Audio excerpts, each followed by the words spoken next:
Marami sa atin kasi gustong magkaroon ng solar power sa bahay para makatipid sa kuryente at maging energy independent. Pero ang tanong, ano ba ang size ng solar setup ang kailangan mo? At paano ito computein? Sa video na to guys, turo ko sa inyo ang step by step na pag-compute ng solar setup para sa inyong bahay. Walang complicated term. And promise, simula sa paglista ng mga appliances hanggang sa pagpili ng solar panel, battery, inverter, at iba pa. So, ito guys yung unang-unang kinakailangan na. Ito yung summaries natin. Kailangan natin ng load list. Ayan. Isusulat natin yan. I-indicate natin mamaya. Tapos yung total daily consumption. Ayan. Tapos yung mga add 30% for losses. Tapos yung number 4 yung compute solar panel. Pisa sun hour. So, tuturo ko sa inyo yan lahat yan. Compute battery. Pati yung ano nya. Depth of discharge. Tapos, inverter. Para sa safety.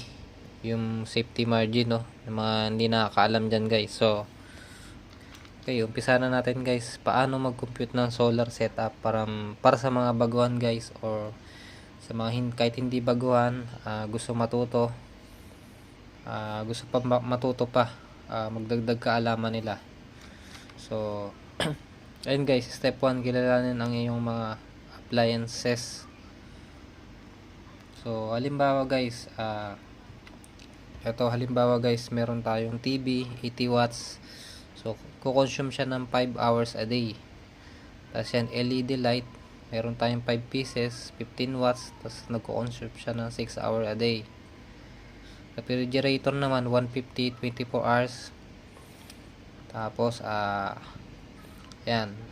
Pero since nag-auto cycle, i-average na natin sa 8 hours, no? Yung sa refrigerator natin. Tapos, 50 watts.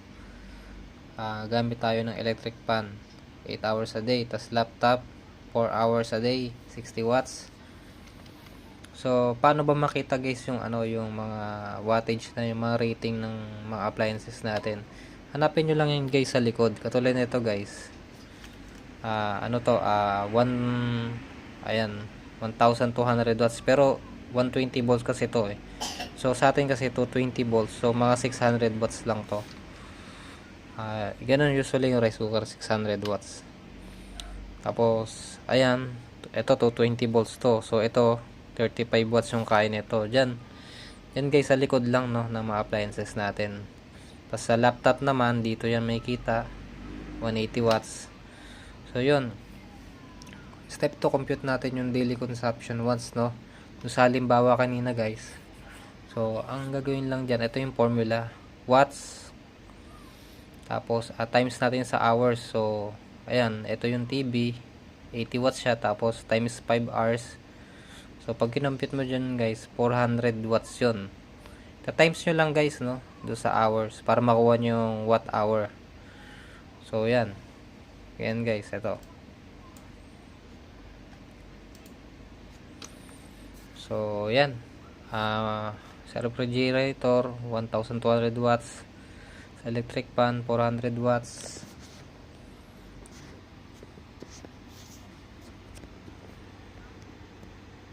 Tapos guys, sa laptop, 600 watts. Watt hour. So, watt hour yung kinuha natin dito, no? Kasi nagbabase tayo sa oras. So, ang total niya guys ay 3,050 watt hour. So, yan. Nakuha na natin yung watt hour, no? Ng appliances natin. Sunod naman, tandaan pala guys, ang watt hour guys, 1,000 watt hour, 1,000 watt hour ay katumbas ng 1 kilowatt hour.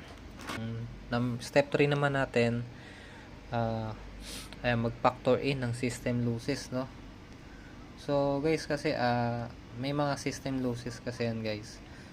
Sa totoong buhay guys, may mga power loss sa wiring guys, sa inverter, sa charge controller. Kaya para mas safe guys, i-multiply natin sa total consumption nya times 1.2. or 1.3. So gawin na natin 1.3 guys, no.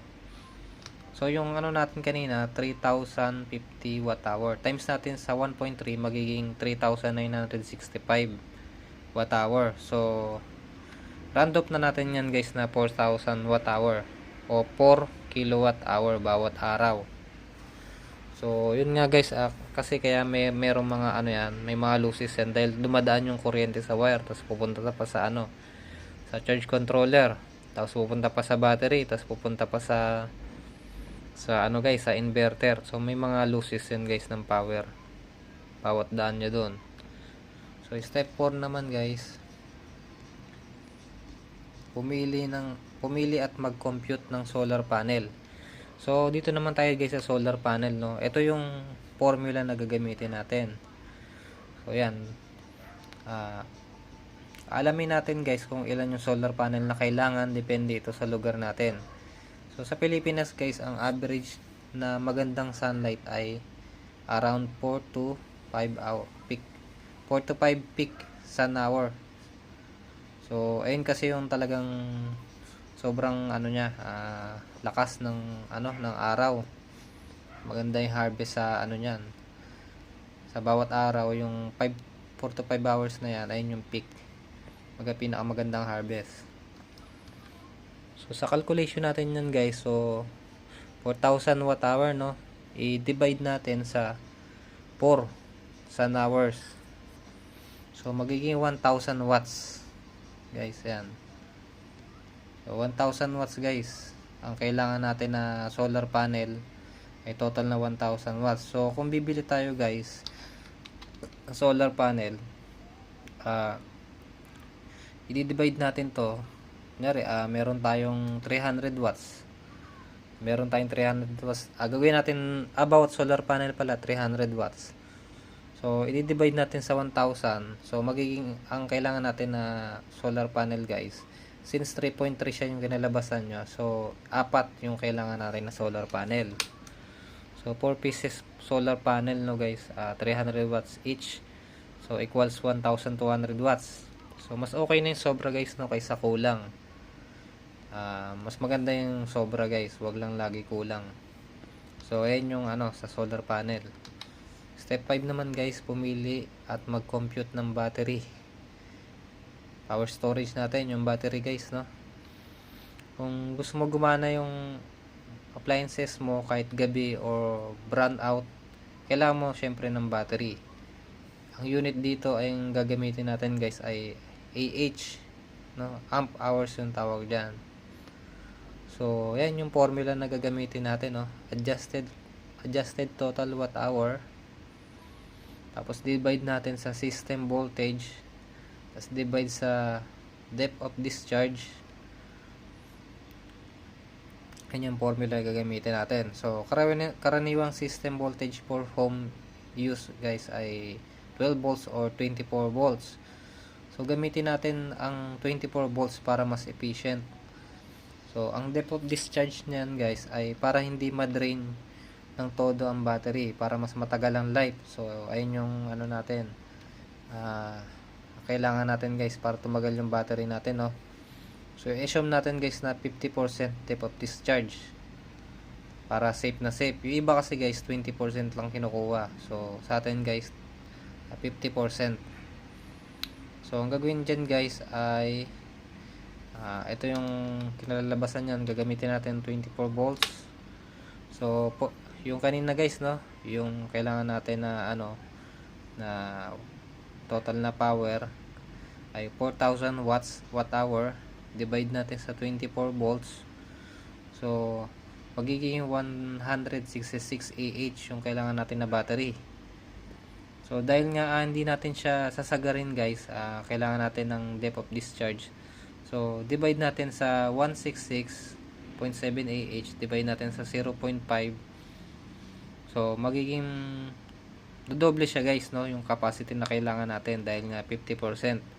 So gagawin natin magiging 333.4 AH siya yung kailangan natin na battery.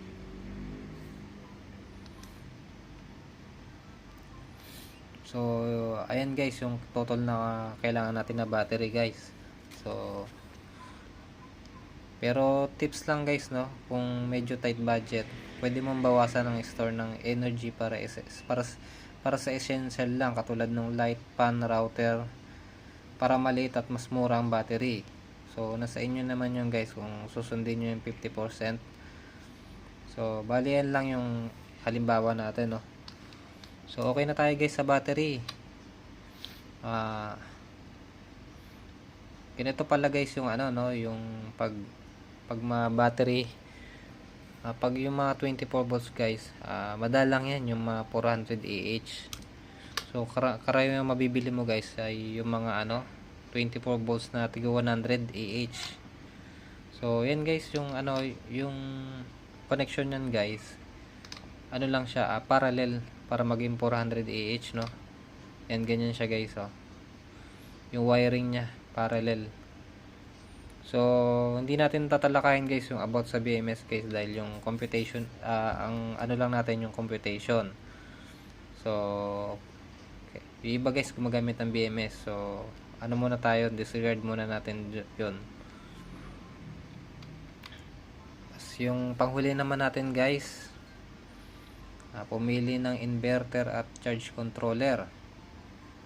So tapos na tayo sa battery. Ito guys, ang inverter dapat ay mas malaki ng around 20 to 25% sa kabuuang watts ng appliances na sabay-sabay nagagana. Kunin lang guys yung total, no, na for example itong inverter dapat mas malaki ng 20 to 25%. So, pag kinuha natin guys yung mga appliances natin, kunin natin yung total running watts ng sabay-sabay yung appliances. So, 420 watts siya guys, no. Ito, katulad nito, oh. Ito example natin, yung fan 50 watts, yung light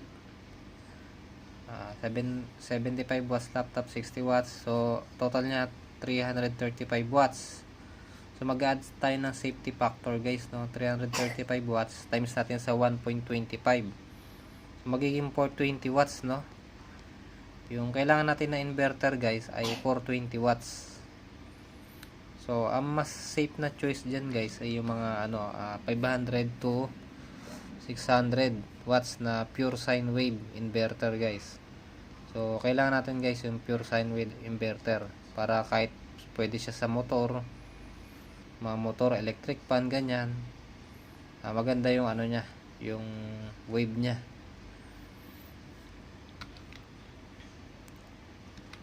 So yan yung example nya guys, no. Ayan yung inverter 500 watts. Letter B guys, yung solar charge controller, ayan, para sa 1200 watts, solar array ay 24 volt system, no. So ang formula na gagamitin guys ay ayan, ganito. Solar array wattage divide natin sa system voltage, so makuha natin yung ampere. So ayan yung ano natin, no, yung sa solar panel natin, ayan yun, 1200 watts. Tapos yung system natin ay 24 volts.